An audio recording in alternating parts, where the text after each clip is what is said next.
নিজে কবরে যাওয়ার আগ পর্যন্ত মৃত্যুর মতো সত্য বাস্তবতাকে মানুষ ভুলে থাকে। কে ভুলে রাখে? শয়তান ভুলিয়ে রাখে। ফলত তাদের জন্য এবং আমাদের জন্য সময় নষ্ট করা অনেক সহজ হয়ে যায়। সম্মানিত উপস্থিতি, আজকে পুরো মুসলিম উম্মাহ যে সমস্ত কাজে সবচেয়ে বেশি সময় নষ্ট করছে, যে সময় নষ্টগুলো করার কারণে তারা সামনের দিকে এগিয়ে যেতে পারছে না, তাদের প্রোডাক্টিভিটি বাড়াতে পারছে না, তার মধ্যে দুই একটা বিষয় উল্লেখ না করলেই নয়। যেমন মুসলিম উম্মাহ প্রোডাক্টিভিটির চাইতে পরস্পরের প্রতি হিংসা বিদ্বেষ এবং পরস্পরের প্রতি যে ছোট মন মানসিকতার পরিচয়, এটির পিছনে অনেক সময় নষ্ট করে। ব্যাকবাইটিং, গিবত, আড্ডা, আলোচনা, গালিগালাজ, বিশেষ করে গণতান্ত্রিক রাজনীতির কারণে মুসলিম উম্মার মধ্যে এই স্বভাবটি ব্যাপকভাবে ভাইরাসের মতো ছড়িয়ে পড়েছে এবং এটিতেই আমরা সবচেয়ে বেশি সময় নষ্ট করি। আমরা এক জায়গায় একত্রিত হলে আমাদের মধ্যে কখনোই প্রোডাক্টিভ কোনো বিষয় নিয়ে আলোচনা হয় না, জ্ঞান কেন্দ্রিক কোনো বিষয় নিয়ে আলোচনা হয় না। শুধু সেকুলার নয়, যারা মুসলিম প্র্যাকটিসিং তাদের মধ্যেও যখন তারা একত্রিত হয় তখন তারা কোরআনের একটা আয়াত নিয়ে আলোচনা করবে, হাদিসের একটা অনুবাদ নিয়ে আলোচনা করবে, তাফসির নিয়ে আলোচনা করবে না। আজকে কি বলল, কার বিরুদ্ধে কে কোথায় কি লিখলো, বাস এগুলো নিয়ে আলোচনা এবং এগুলোর পিছনে সময় নষ্ট। ফলত প্রকৃত কাজে সে কখনোই মনোযোগ দিতে পারে না, জাতি গঠনমূলক কাজে সে কখনোই কোনো ভূমিকা রাখতে পারে না। এবং মুসলিমদের পিছিয়ে থাকার অন্যতম একটি বড় কারণ হচ্ছে এই অন্তর্দ্বন্দ্ব, অন্তর্কলহ, পারস্পরিক হিংসা এবং বিদ্বেষ। এটি থেকে আমাদের বেরিয়ে আসতে হবে এবং আমাদের মাথায় রাখতে হবে, আমি যে কাজটা করছি এই কাজটা আমার কি উপকারী দিবে, আমার দেশ ও জাতির কি উপকারী দিবে, আমার উম্মাহ মুসলিম উম্মার কি উপকারী দিবে, দিন শেষে কি ভ্যালু অ্যাড করবে, আমার নিজস্ব পার্সোনাল ক্যারিয়ারে কি ভ্যালু অ্যাড করবে, অথবা আমার দেশ জাতি, আমার ইউনিভার্সিটি, আমার প্রতিষ্ঠান, আমার মুসলিম জাতির ক্যারিয়ারে কি ভ্যালু অ্যাড করবে আমার এই কাজটা। তখন আপনি বুঝতে পারবেন আপনি অনর্থক সময় নষ্ট করছেন না আসলেই প্রকৃত কোনো কাজ করতেছে। আর মুসলিম উম্মাহ সবচেয়ে বেশি যেই বিষয়টিকে কম গুরুত্ব দিয়ে থাকে আর যেটিকে বেশি গুরুত্ব দেওয়া উচিত সেটি হচ্ছে জ্ঞানার্জন, পড়া, অধ্যয়ন। আমি ইউকেতে প্রায় 1 বছর ছিলাম। সেখানে যখনই যে কোনো দিন যে কোনো বাস, ট্রেন, পার্ক যেখানেই যাই না কেন, সেখানে কাউকে না কাউকে আপনি দেখবেন বই হাতে আছে এবং বই পড়তেছে।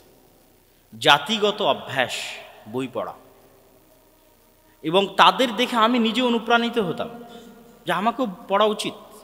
সফরে বের হয়েছি তো কি হয়েছে, আমার হাতেও একটা বই থাকা উচিত। এবং অনেক বই আমি ওই ইউকেতে থাকা অবস্থায় গাড়িতে, ট্রেনে, বিমানে পড়তে পড়তে শেষ করেছি। কিন্তু বাংলাদেশে আসার পর বাংলাদেশে এখন পর্যন্ত কোথাও চোখে পড়েনি যে আরেকটা মানুষ বই পড়তেছে। ফলত আমার মধ্যে থেকেও স্বভাবটা হারিয়ে গেছে, চলে গেছে। তাহলে মুসলিমরা কি পরিমাণ ওই ধরনের ফাউল কাজে সময় নষ্ট করে যে কাজের আসলে দিন শেষে কোনো উপকার নাই। জ্ঞান অর্জন তো প্রকৃত ইনভেস্টমেন্ট। আপনি বইয়ের একটা পৃষ্ঠা পড়ছেন, এটা আপনার পিছনে ইনভেস্টমেন্ট, প্রকৃত ইনভেস্টমেন্ট। কেউ বই পড়া ছাড়া জীবনে বড় হতে পারেনি, হওয়া সম্ভব নয়। যেটি আমাদের অতীতের এক বক্তা বলে গেলেন যে আমাদের কোরআন শুরুই হয়েছে ইকরা, পড়ো, পড়া দিয়ে শুরু হয়েছে। এবং মুসলিমরা একসময় জ্ঞান বিজ্ঞানের শীর্ষস্থানে ছিল। অক্সফোর্ড বিশ্ববিদ্যালয় প্রতিষ্ঠা হওয়ার 500 বছর পূর্বেও স্পেনের কর্ডোভায় মুসলমানদের বিশ্ববিদ্যালয় ছিল, গবেষণাগার ছিল, জ্ঞান বিজ্ঞানের চর্চা ছিল। যারা স্পেনে যাওয়া, যাদের পক্ষে সম্ভব হবে, তারা গিয়ে দেখে আসতে পারেন। মুসলমানদের সেই ইতিহাস এবং ঐতিহ্যের চিহ্ন এবং আলামত এখনও থেকে গেছে।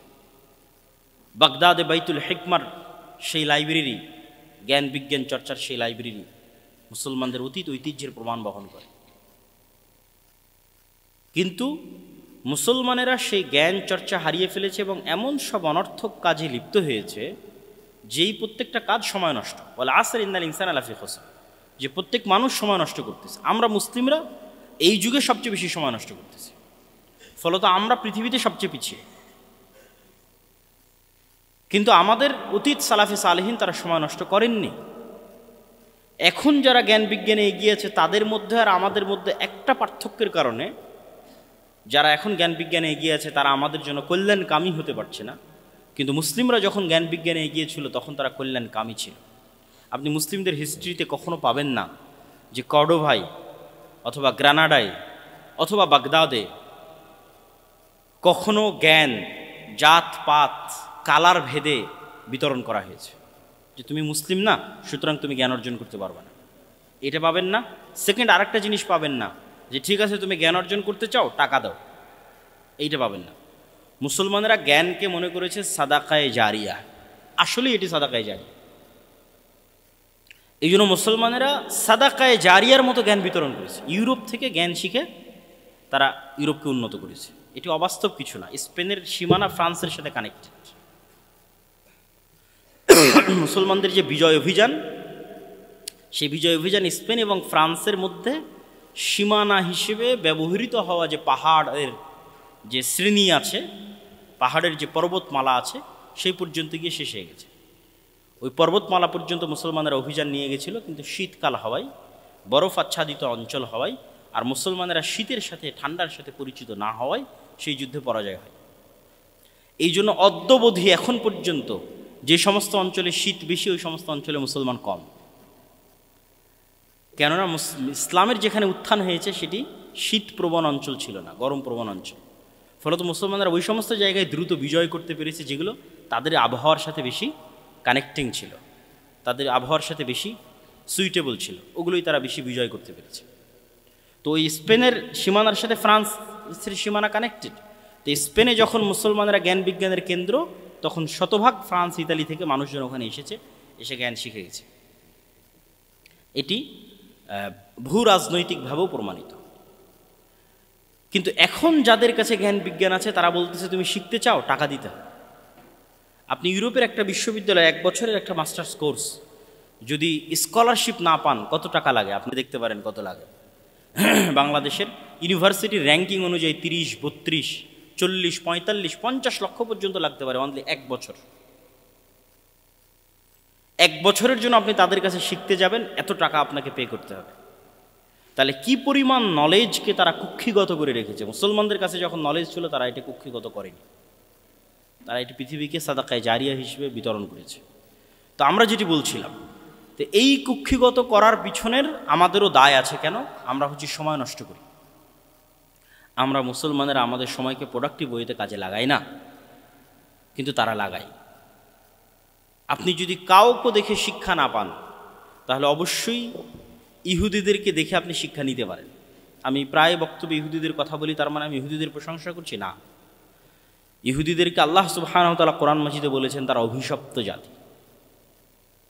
কতটা জঘন্য নিকৃষ্ট জাতি হলে বাশার আল আসাদ পালিয়ে যাওয়ার পর এখন পর্যন্ত 500টার মতো স্থাপনা ইসরায়েল হামলা চালিয়েছে।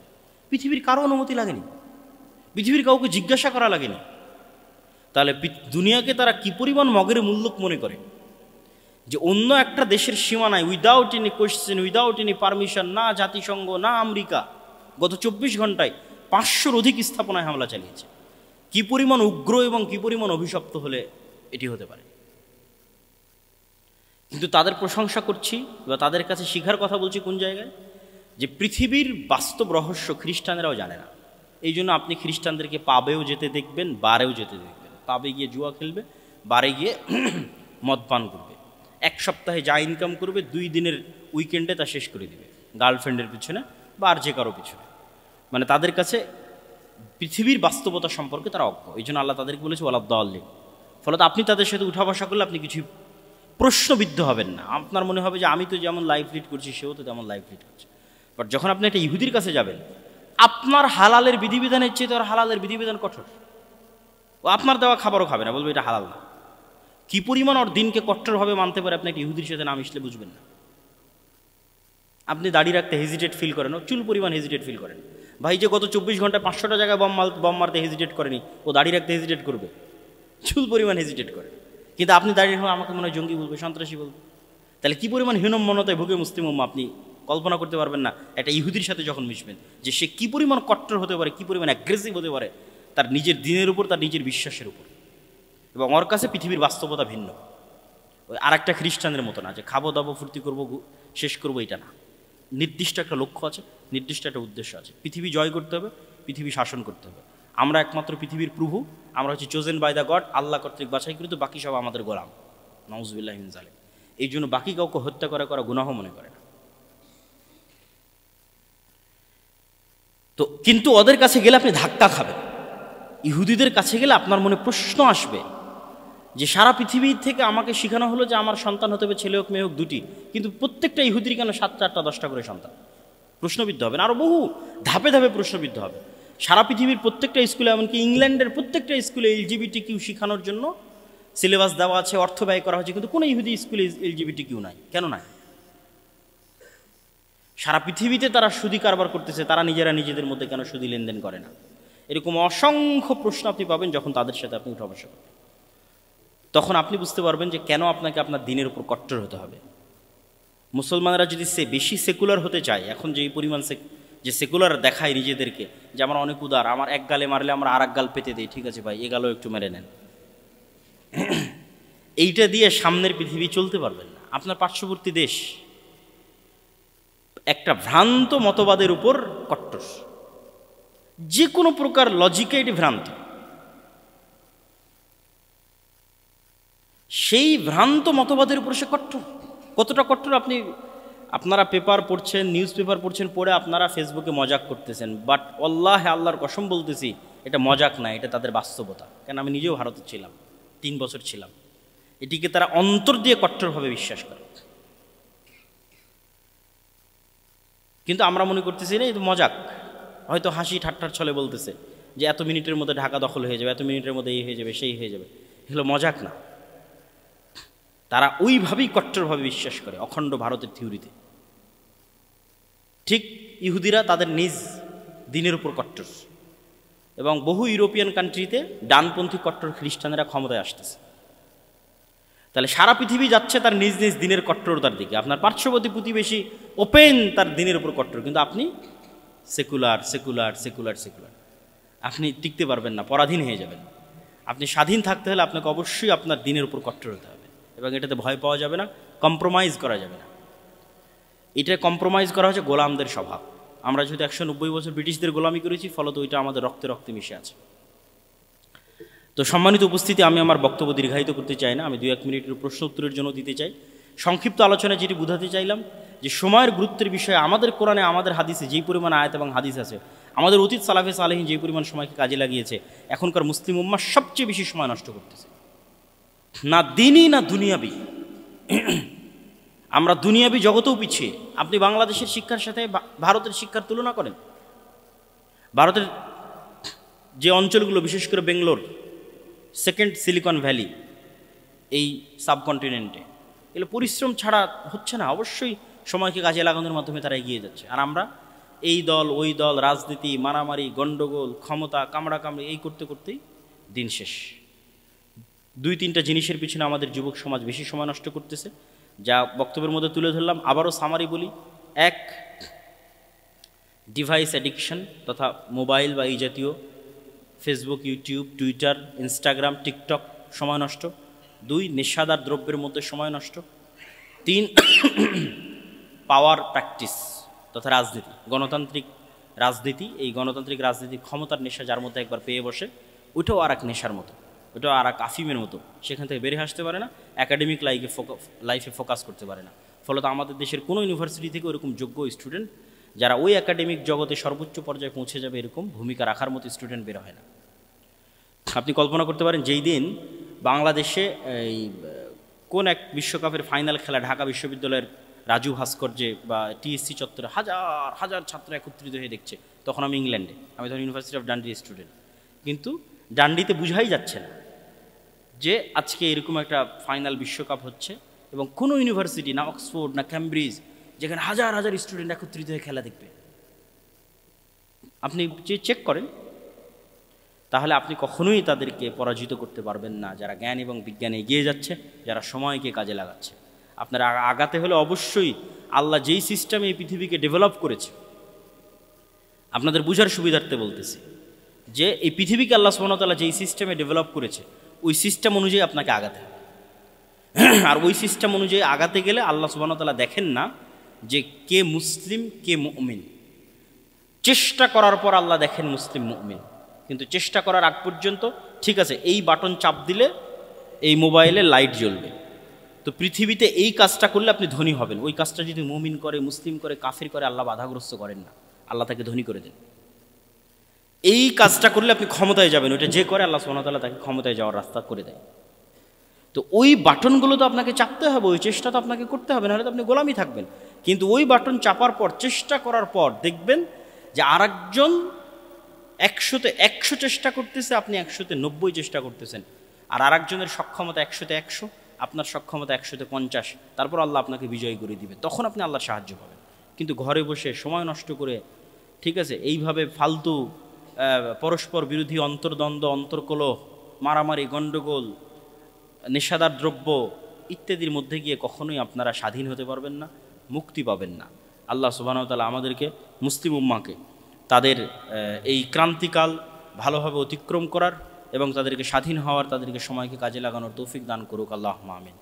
আমি একটু ওপেন দুই একটা প্রশ্ন নিতে চাই, আজকে টপিক রিলেটেড হোক অথবা টপিকের বাইরে হোক। আচ্ছা, ঠিক আছে। আচ্ছা, ভার্সিটির একটা দ্বীনি কমিউনিটি তৈরি করা হয়েছে আমাদের এই ময়মনসিংহ কৃষি বিশ্ববিদ্যালয়ের ছাত্ররা উদ্যোগ নিয়ে করেছে।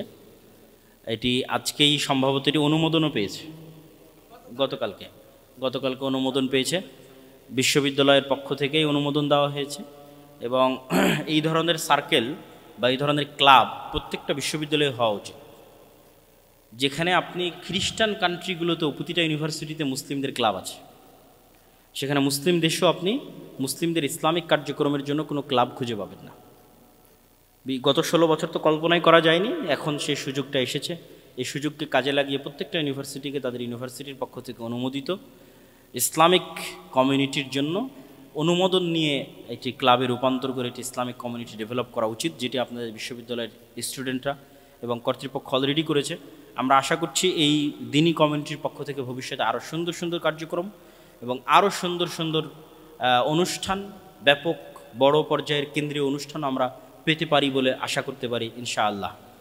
এবং আল্লাহ সুবহানাহু ওয়া তাআলা এই দ্বীনি কমিউনিটিকে কবুল করুক। আজকের এই অনুষ্ঠান যারা আয়োজন করেছেন এবং আজকের এই অনুষ্ঠানে ছাত্র, আচ্ছা, একজন ছাত্র মারা গেছে,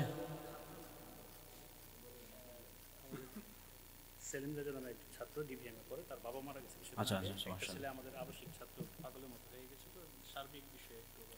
আমাদের অত্র প্রতিষ্ঠানের একজন ছাত্রের বাবা, তিনি কিছুদিন পূর্বে মারা গেছেন এবং আরেকজন একটু অসুস্থ। আমরা তাদের জন্য অবশ্যই আল্লাহ সুবহানাহু ওয়া তাআলার পক্ষ থেকে অন্তরস্থল থেকে দোয়া করি। আল্লাহ সুবহানাহু ওয়া তাআলা যিনি মারা গেছেন এবং মুসলমানদের মধ্যে যারা মারা গেছেন তাদের সকলের কবরের শাস্তি আল্লাহ সুবহানাহু ওয়া তাআলা মাফ করে দিক, আল্লাহুম্মা আমিন। এবং আমরা যারা জীবিত আছি আল্লাহ তাদেরকে মৃত্যু পর্যন্ত ঈমানের উপর থাকার তৌফিক দান করুক, আল্লাহুম্মা আমিন।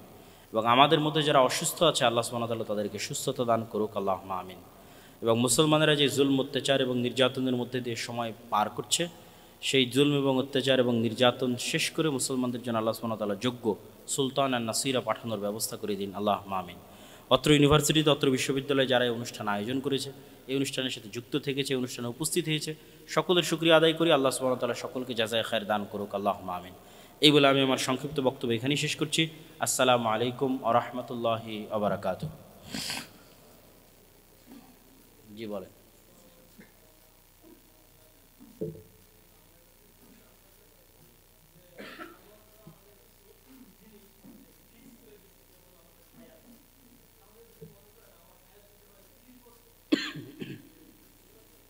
হ্যাঁ হ্যাঁ, শুনতে পাচ্ছি।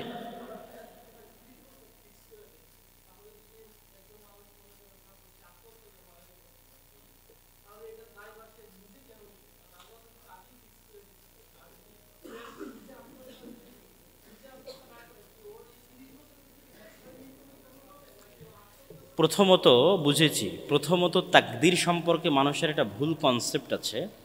তাকদীর মূলত আল্লাহর জ্ঞান। একটু আমার সাথে বলেন তো, তাকদীর কি আল্লাহর? আরো একবার বলেন, তাকদীর কি আল্লাহর জ্ঞান। আগে এই বিশ্বাসটা আপনার মধ্যে নিশ্চিত করতে হবে যে তাকদীর আল্লাহ সুবহানাহু ওয়া তাআলার জ্ঞান। আপনারা যদি এখন গবেষণা করে বলে দিতে পারেন যে এতদিন পর এখানে বৃষ্টি হতে পারে, এখানে ঝড় হতে পারে, ঘূর্ণিঝড় তৈরি হচ্ছে, এখানে ভূমিকম্প হতে পারে, তো আল্লাহ সুবহানাহু ওয়া তাআলা বলতে পারেন না? পারেন না? পারেন না? অবশ্যই পারেন। তো আল্লাহ সুবহানাহু ওয়া তাআলার জ্ঞান অসীম এবং সীমাহীন। এই জন্য তিনি পৃথিবী সৃষ্টির 50,000 বছর পূর্বেই জানেন যে আপনি কি করবেন। তো আপনি যেটা করবেন সেটা আল্লাহ সুবহানাহু ওয়া তাআলা লিখে দিয়েছেন। এবং আল্লাহ সুবহানাহু ওয়া তাআলা মানুষকে কাজ করার স্বাধীনতা দিয়েছেন। কোনো মানুষই বলতে পারবে না যে আমি এটি বাধ্যগত হয়ে করেছি। প্রত্যেকটা কাজ, যেমন আমরা এখানে আসছি, আমি কি বলতে পারবো বলেন তো ভাই যে আমি এখানে বাধ্য হয়ে এসেছি? আমি নিজে নিজে এসেছি। তো এই জন্যই কিন্তু মানুষের কর্মের বিনিময়ে পৃথিবীতে শাস্তি হয়। আর না হলে তো আপনি একজনকে হত্যা করে দিয়ে বলবেন তাকদিরে ছিল তাই হত্যা করে দিয়েছি, তাহলে তো আর বিচার হবে না যে আমার তাকদিরে লেখা ছিল এই জন্য আমি হত্যা করে দিয়েছি একে, আর ওর তাকদিরে নিহত হওয়া ছিল এই জন্য ওকে হত্যা করে দিয়েছি। তাহলে বিচার হবে কার? আপনি হত্যা করছেন, এটা আপনি স্বেচ্ছায় করছেন, এটা পৃথিবীর লজিকেও আপনিও জানেন। কিন্তু আল্লাহ সুবহানাহু ওয়া তাআলা আগে থেকেই জানতেন যে আপনি এই অপরাধে লিপ্ত হবেন, এই কাজটা আপনি সংগঠিত করবেন। আর এই কাজটা সংগঠিত করার জন্য যে শক্তিগুলোকে আপনি ইউজ করতেছেন, এই প্রত্যেকটা শক্তি আল্লাহর দেওয়া।